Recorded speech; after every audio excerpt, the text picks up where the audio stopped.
Hola, me parece un excelente momento para hablar de negacionismo, porque para quienes no lo saben, en Argentina, y espero que por última vez en nuestra historia, tenemos una vicepresidenta que niega los crímenes de lesa humanidad cometidos por la última dictadura.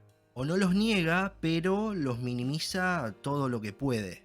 Para empezar, tenemos que decir que el negacionismo consiste en la negación de realidades o hechos históricos y que, como con tantas otras cosas e ideas, la derecha argentina se lo robó a los alemanes. ¿Por qué? Porque el negacionismo que importaron acá y adaptaron para su dictadura genocida y vendepatria es un negacionismo calcado del negacionismo del Holocausto. Sus técnicas y argumentos son los mismos que usaron los simpatizantes de este señor para intentar ganarse la simpatía de quienes durante las clases de historia no prestaron demasiada atención. Y si bien es cierto que en Argentina, desde la vuelta a la democracia, que han existido grupos de mentirosos e ignorantes intentando relativizar los crímenes de la dictadura, hoy en día tenemos a una vicepresidenta y a un grupo de peponas intentando vender ese pescado podrido, pero a un público muchísimo más amplio y usando las herramientas del Estado.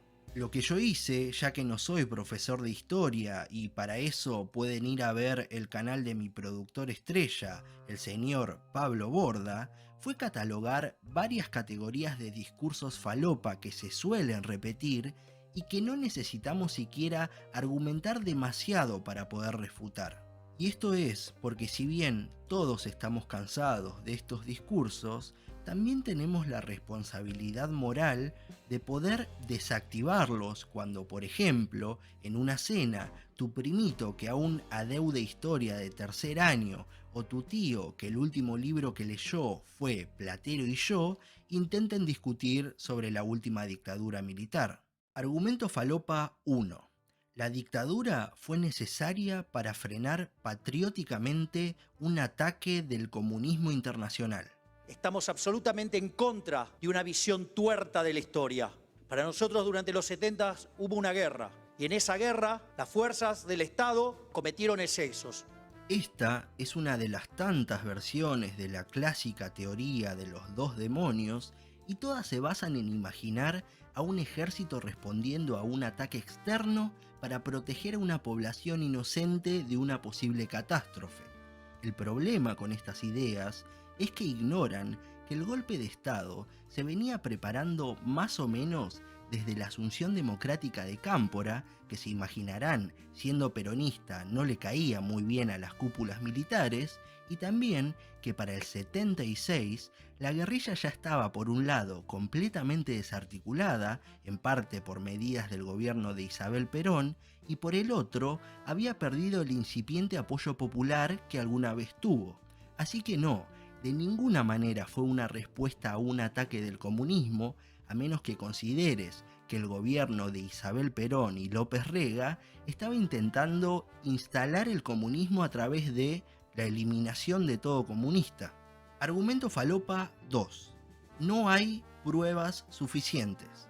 Este tipo de argumentación viene de parte de gente que con toda la furia leyó el Nunca Más, que digámoslo bien claro, es un informe importantísimo, pero que fue publicado en el 84 con los militares todavía respirándoles en el cuello.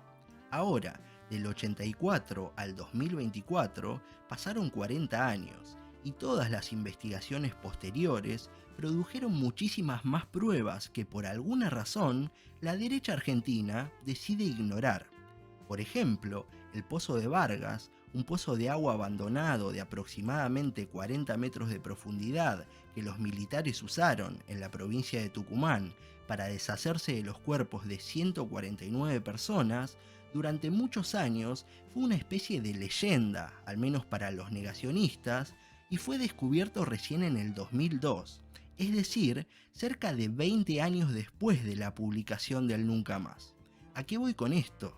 A que las pruebas sobran y que el Nunca Más, en todo caso, es un excelente punto de partida, pero nunca puede ser considerado el fin de la discusión. Argumento falopa 3. El número no es exacto. No fueron 30.000 los desaparecidos, son 8.753. Efectivamente, el número no es exacto, pero eso no es responsabilidad de quienes queremos saber qué pasó con los desaparecidos, sino de un Estado que secuestró, torturó, violó y desapareció a decenas de miles de personas y antes de irse, dejando el país en llamas, se autoindultó y mandó a destruir pruebas. Para quienes no lo recuerden, Vignone, siendo el encargado de hacer la transición hacia la democracia, en septiembre del 83, antes de entregarle el poder a Alfonsín, decidió a través de la ley 22.924 autoindultarse de todo crimen cometido entre el 76 y el 83. Muy conveniente, pero no tan conveniente como la destrucción de pruebas de la lucha contra la subversión que ordenó su comandante en jefe, Cristino Nicolaides, a través de un radiograma fechado el 22 de noviembre de 1983 y que se volvió a popularizar en el 99 cuando el comandante en jefe del ejército de ese momento, Martín Balsa, presentó como prueba contra Vignone y Nicolaides. Lo bueno es que como la verdad siempre sale a la luz, igual tenemos pruebas bastante contundentes, como el documento que, desde el Batallón de Inteligencia 601, envió el agente de inteligencia chileno Enrique Arancibia Clavel, reportando que desde el 75 hasta el 78, acá se habían desaparecido aproximadamente a 22.000 personas. Y considerando que todavía faltaban 5 años para que termine la dictadura, aproximar que el Estado desapareció tan solo a 8.000 personas más es hasta conservador. Los negacionistas dirán que algunos de esos eran terroristas, a lo que se puede responder de dos formas. La primera es que se vayan a la mierda. La segunda es que para el 76 toda la guerrilla combinada tenía como mucho entre 1.000 y 5.000 posibles simpatizantes y que en todo caso, si querían números más exactos, podrían haberlos juzgado y no desaparecido cobardemente. Argumento falopa 4. El país era un desastre y los militares por lo menos pusieron orden. Esto es, simplemente, un desconocimiento total de la historia económica de nuestro país. Es como declarar abiertamente que te educaste viendo memes de Facebook y repitiendo tweets de Adorni. Lo cierto es que todos los indicadores económicos y sociales empeoraron con el plan del ministro de Economía e ídolo de Milei, José Alfredo Martínez de Oz, quien, como dato de color, también era fan de Mises y de Hayek. Martínez de Oz, para quienes no lo recuerden, llevó a cabo el brazo económico del terrorismo de Estado. Es decir, se aseguró de que el Estado se corra de la vida de la gente y normalizó lo que yo llamo violencia de mercado, es decir, la mano invisible del mercado decidiendo quién es un individuo digno de satisfacer sus necesidades básicas y quién tranquilamente puede morir. Ese plan, como casi todo lo malo que ha pasado en la historia de este país, fue anunciado con bombos y platillos por los medios y apenas 2 días después de la asunción de Martínez de Oz, así lo titulaba Clarín. Ahora, ¿qué fue ese reordenamiento? Ese reordenamiento fue una reestructuración del Estado basada en medidas liberales muy locas y que, les juro, no tienen nada que ver con lo que está pasando ahora, que dejaron como saldo desindustrialización, ampliación de las ganancias de los sectores concentrados, desocupación, promesas de inversiones nunca cumplidas, liberalización del mercado financiero, venta de activos del Estado, apertura de importaciones que no bajó los precios, endeudamiento con organismos internacionales, devaluación del poder adquisitivo de los argentinos, conflictos diplomáticos innecesarios que casi nos llevan a la guerra con Chile y nos llevaron a la guerra de Malvinas. Lo nombro acá porque se imaginarán que ir a la guerra con Inglaterra no atrae a muchos inversores. Y sobre todo, mucha inflación. Para que se den una idea, la inflación en Argentina en el 74 fue de un 24%. En el 75, ya con Isabel Perón gobernando, fue de un 182%.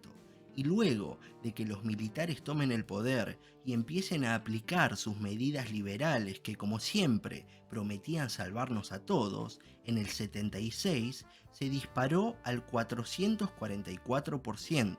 Pero más allá de la inflación, por sobre todas las cosas, a esos que se imaginan a los dictadores de los 70 como salvadores de la patria, hay que responderles que el saldo más importante que dejó la dictadura fue una política antipatriótica que cambió para siempre las relaciones sociales y productivas de este país, que aún con décadas de gobiernos militares, antes de este último, nunca había caído tan bajo y perdido tanta independencia. Quien quiera una referencia y sepa leer un gráfico, puede mirar acá cuándo es que realmente se empezó a arruinar la economía argentina. No sé cómo decirlo, pero quien se considera patriota por defender a los ejecutores del proceso junto con sus socios civiles, no es un patriota, es un cosplayer. Y si quieren saber por qué Lilia Lemoyne y Victoria Villarruel integran el mismo espacio político, quizás ahí está la respuesta. Uno puede considerarse apartidario o tener la pertenencia política que desee. Lo que nunca debe hacer es convertirse en un pelotudo que aprende historia a través de memes, ya que, como todas las cosas interesantes de la vida, aprender historia requiere cierto esfuerzo, y para ponernos de acuerdo en qué camino seguir, tenemos que por lo menos estar de acuerdo en los hechos.